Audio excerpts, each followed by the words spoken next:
Já parou para pensar na distância, às vezes gigantesca, que existe entre as palavras que a gente usa e o que elas realmente significam no mundo real? Nesta análise, vamos mergulhar exatamente nesse abismo entre as nossas ideias e a realidade concreta e ver como é que a gente pode construir uma ponte para atravessar ele. Bom, tudo começa com um problema que, olha, é um clássico da moralidade. Pensa numa regra universal, tipo, ame o seu próximo. Soa simples, né? Mas como é que a gente aplica um princípio tão amplo numa situação do dia a dia que é sempre bagunçada, específica, cheia de detalhes? É aí que a coisa complica. Um dilema que, sério, os pensadores quebram a cabeça há séculos.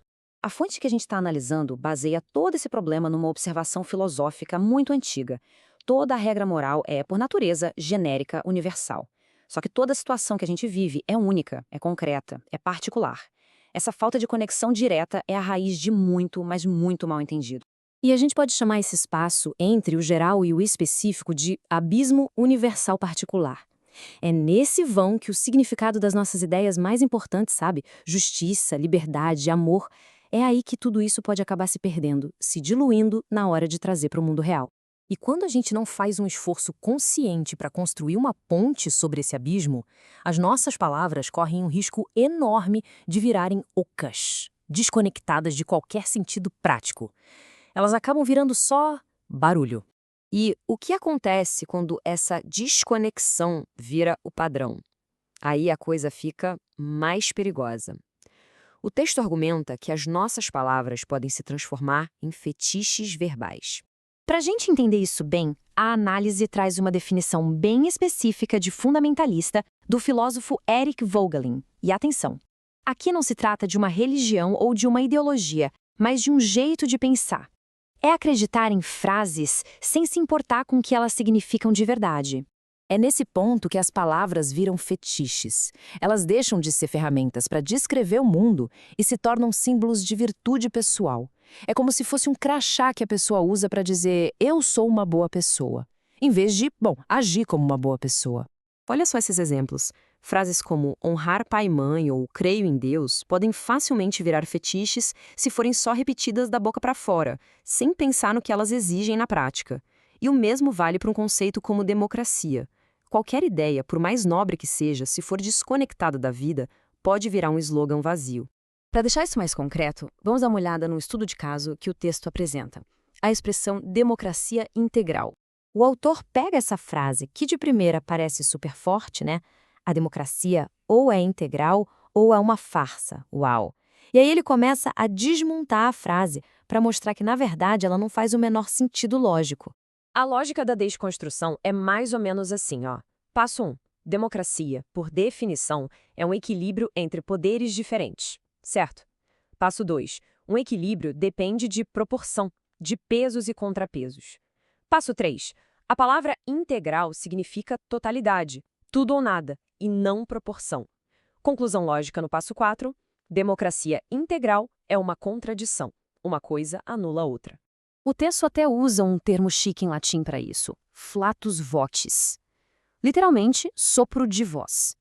É um som que impressiona, mas que não aponta para nada que exista no mundo real. É pura fumaça verbal.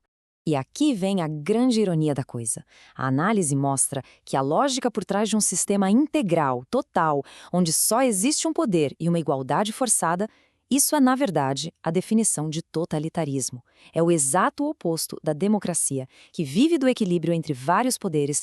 Então, se a frase não tem significado real, para que ela serve? Para virar um emblema pessoal. A pessoa que usa não está descrevendo o mundo, ela está se promovendo. É basicamente um jeito de dizer, olhem para mim como eu sou virtuoso, como eu sou um verdadeiro democrata. A palavra virou um fetiche de autoafirmação. Ok, se esse é o problema, como a gente sai dessa?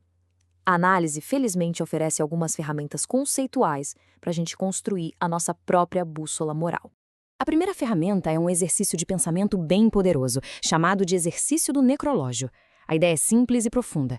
Se imaginar no fim da vida e pensar no que se gostaria que dissessem a seu respeito.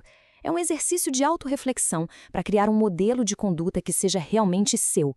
O propósito desse exercício é justamente ajudar a definir o seu eu ideal, criar um padrão pessoal para avaliar as próprias atitudes e, no fim, estabelecer uma bússola moral que funcione para você.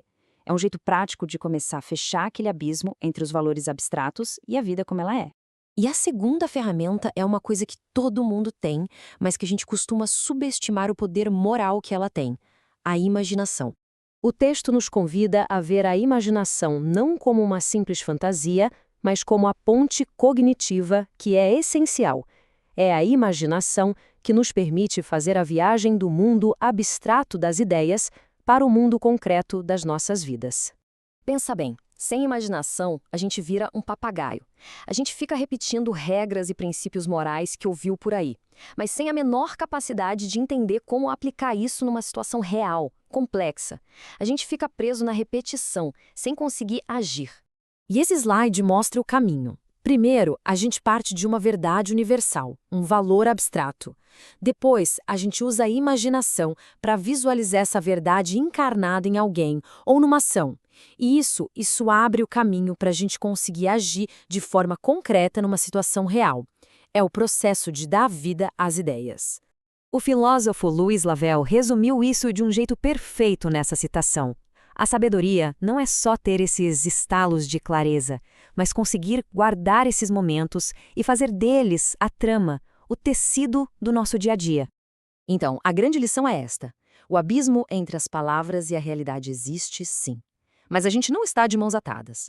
Com ferramentas como a autorreflexão e o uso ativo da imaginação, a gente pode construir essa ponte e garantir que as nossas ideias mais importantes estejam sempre com os pés bem firmes na realidade. E isso tudo nos deixa com uma pergunta final, uma provocação. Que palavras que são tão usadas hoje em dia valeria a pena a gente parar para analisar? Será que elas estão sendo usadas como ideias de verdade ou só como emblemas vazios? Aplicar essa lente crítica no nosso mundo é o primeiro passo para um pensamento mais claro e, quem sabe, uma vida mais autêntica.